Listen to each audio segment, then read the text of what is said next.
এগুলা কি কোনো সভ্যতার প্রতীক? এই শব্দগুলো, তার মানে আপনি মুর্দাবাদ বলার অর্থটা কি? আপনি তার মানে কবরটাকেও গুড়িয়ে ফেলতে চান?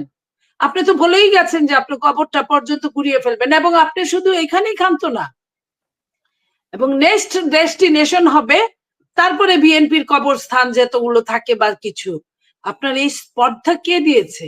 এই যে স্লোগান, আমি এত বছর ছাত্র রাজনীতি থেকে আমি রাজনীতি করি, এত বছর পলিটিক্স করেছি, আমি স্লোগানকে একটা শিল্প মনে করি, স্লোগানকে আমি খুব পছন্দ করি, কিন্তু এত জঘন্যতর স্লোগান আমি আমি বলতে পারবো না যে এই স্লোগান এরা কোথা থেকে শিখলো।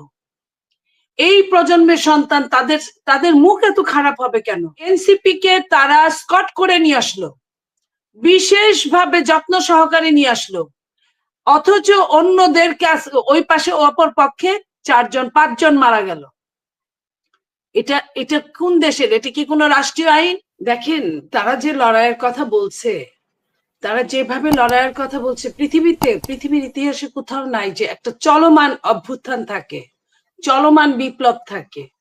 বিপ্লব বা অভ্যুত্থান হয় 20 বছর পরে, 10 বছর পরে, 25 বছর পরে, 50 বছর পরে। এই এরপরে একবার থেমে গেলে আবার যে ওইভাবে যে তারা করতে পারবে, এবং তারা যদি তারা বিবেক নিয়ে কথা বলতে পারতো, যদি নিজেরা স্বচ্ছ হতো। যে জায়গায় শেখ হাসিনা 15.5 বছরে যা করেছে, শেখ হাসিনার ড্রাইভারের কথা, পিয়নের কথা বলছে 400 কোটি টাকার মালিক, আর সেইখানে 7 মাসের জায়গায় একজন উপদেষ্টার এপিএস এর সেটাও 350-400 কোটি টাকার মালিক। এই যে জায়গাটা দেখেন কত কম সময়টায়।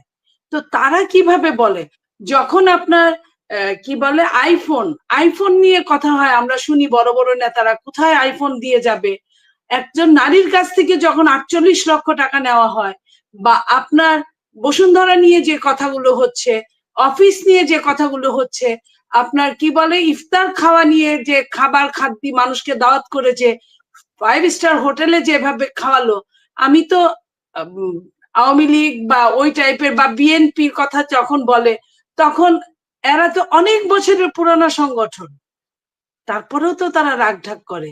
এদের মধ্যে তো কোনো আব্রুই নাই। এদের বডি ল্যাঙ্গুয়েজ দেখলে অবাক হয়ে যায় যে কোনো রাজনীতিক নেতারা, তাদের বডি ল্যাঙ্গুয়েজ এমন কেন হবে? রাজনৈতিক নেতৃবৃন্দের বডি ল্যাঙ্গুয়েজ দিনকে দিন খারাপ হচ্ছিল বলেই কিন্তু বাংলাদেশে এত খারাপ কিছু হয়েছে। আর ওগুলো যদি আমি খারাপ বলি, এটা তো বলার আমার ভাষাই নাই। এই যে বডি ল্যাঙ্গুয়েজ, এই যে স্লোগান, আমি এত বছর ছাত্র রাজনীতি থেকে আমি রাজনীতি করি, এত বছর পলিটিক্স করেছি, আমি স্লোগানকে একটা শিল্প মনে করি, স্লোগানকে আমি খুব পছন্দ করি, কিন্তু এত জঘন্যতর স্লোগান আমি বলতে পারবো না যে এই স্লোগান এরা কোথা থেকে শিখলো। এই প্রজন্মের সন্তান, তাদের মুখ এত খারাপ হবে কেন? এরা শিক্ষিত, লেখাপড়া জানা ছেলে মেয়ে, এরা গ্রামের দেশে রিক্সাওয়ালা, আপনার রাস্তার লোক, তারা ফেল করে গেছে এদের মুখ খারাপের কাছে, এদের স্লোগানের নিম্নগামিতার কাছে ওরা পর্যন্ত হেরে গেছে। তা আমরা কি এই জন্য আমাদের সন্তানদেরকে লেখাপড়া শিখিয়েছি? এই জন্য কি ওদের কাছে আমরা, একজন সন্তান মাঠে নেমেছে তো 2 জন বাবা মার সাথে নেমেছে। এমনি কি এই আন্দোলন সাকসেস হয়েছে? রাজনীতিক নেতারা তো ছিলই, রাজনৈতিক দল তো মাঠে 15 বছর, 16 বছর, 18 বছর যাবত আছে, তারপরেও ওদের ভালোর জন্য প্রত্যেকটা বাবা মা দাঁড়িয়ে থেকেছে এই স্লোগান শুনবে বলে। আমি যদি বলি কাউকে যে তুমি আনসিভিলাইজড, বাংলায় অসভ্য, আমি যদি তোমাকে বর্বর বলি, অসভ্য বলি, সমস্ত সভ্যতার বাইরে এটার চেয়ে খারাপ গালি আর পৃথিবীতে কিছু হতে পারে না। আপনাকে তারপরে আপনি এই যে আমি যে এত বড় খারাপ গালিটার কথা বলছি, এই গালি ওদের স্লোগানের কাছে কিছুই না। যেটা আপনি এরা সংসদে যেতে চায়, হাসিনা আপা এরা সংসদে যেতে চায়, সংসদের কিন্তু আলাদা একটা ম্যানার্স আছে। সংসদে যদি আপনি একদম একটা মিথ্যাবাদীকে মিথ্যাবাদী বলেন, আপনার ওই শব্দটুকু এক্সপান্স হয়ে যায়, আপনাকে বলতে হয় অসত্য বলেছেন আপনি, সত্যের অপলাপ করেছেন আপনি, এইটা যদি একটা মিথ্যেকে মিথ্যে বলা যাচ্ছে না, জান একদম 100% সত্যি যে সে মিথ্যা কথা বলছে, ওটাকেও আপনি মিথ্যে বলতে পারবেন না। আপনাকে ঘুরায় পেঁচিয়ে অসত্য বলতে হবে। আর এই ছেলেমেয়েরা, এই প্রজন্মের ছেলেমেয়েরা এরা কি শিখাবে তার পরের প্রজন্মকে? আমার হিসাব মিলে না এটা। আর আপনি যে প্রশ্ন করেছেন যে কাদেরকে বুঝাচ্ছে, ওরা নির্বাচন চায় না। নির্বাচন না চাওয়ার জন্য যারা নির্বাচনে পাশ করতে পারবে তাদেরকে ওরা 1 নম্বরে এনিমি মনে করে। তারপরে যারা তাদের সাথে বসে নির্বাচন চায়, যারা অ্যালায়েন্স করে, তাদেরকে এনিমি মনে করে। এবং তারা দেশটাকে, এটা গোপালগঞ্জের ঘটনাটাকে আমি নির্বাচন না হওয়ার একটা পরিকল্পনা, ষড়যন্ত্রের পরিকল্পনার কথা আমি এক কথায় বলতে পারি, আমার হিসাব যা বলে। নইলে গায়ে পড়ে 1 বছর আগে যেটা হয়েছে, সরকার পালিয়ে গেছে, বায়তুল মুকাররমের খতিব পর্যন্ত পালিয়ে গেছে, আপনার হাইকোর্টের, সুপ্রিম কোর্টের চিফ জাস্টিস পর্যন্ত পালিয়ে গেছে, সেই দেশে একটা দেশের স্পিকার পর্যন্ত পালিয়ে গেছে। সেই দেশে আপনার 1 বছর পরে শরৎচন্দ্র বলেছিল তার শ্রীকান্ত লেখায় যে মরার আবার জাত কি, যে মারা গেছে মারা গেছে, যে চলে গেছে চলে গেছে, তার বিচার হতে পারে কাঠগড়ায় দাঁড় করিয়ে। এবং অবশ্যই আত্মপক্ষ সমর্থনের সুযোগ দিতে হবে তাকে।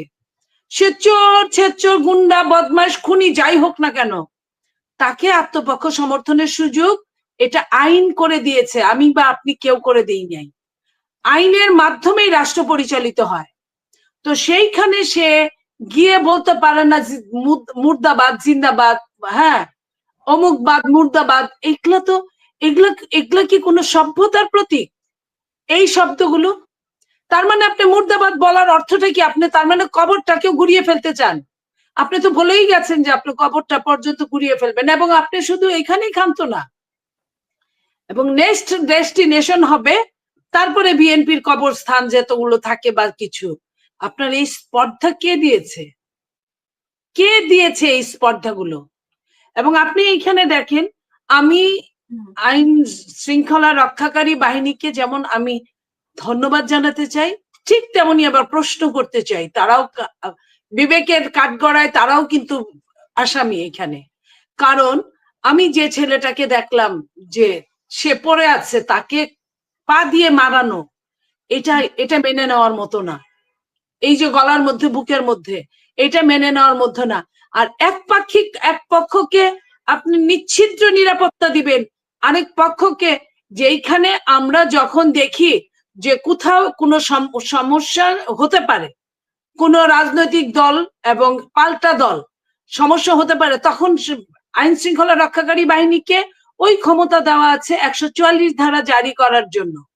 সেইখানে সেটা জারি না করে তাদেরকে তারা স্কট করে বরিশাল থেকে নিয়ে আসছে গোপালগঞ্জে, এবং গোপালগঞ্জের মানুষ সকালবেলা আপনার পুলিশের গাড়ি ভাঙচুর হয়েছে, ইউএনএর গাড়ি ভাঙচুর হয়েছে, তখনই তো বোঝা গিয়েছে যে যেখানে আইন শৃঙ্খলা রক্ষাকারীকে মানছে না সেখানে তাদেরকে তো মানবেই না।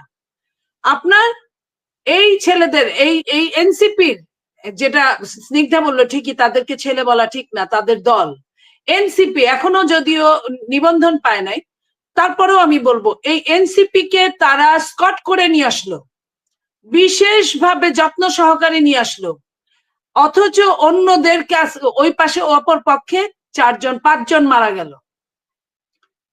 এটা কোন দেশের? এটা কি কোনো রাষ্ট্রীয় আইন?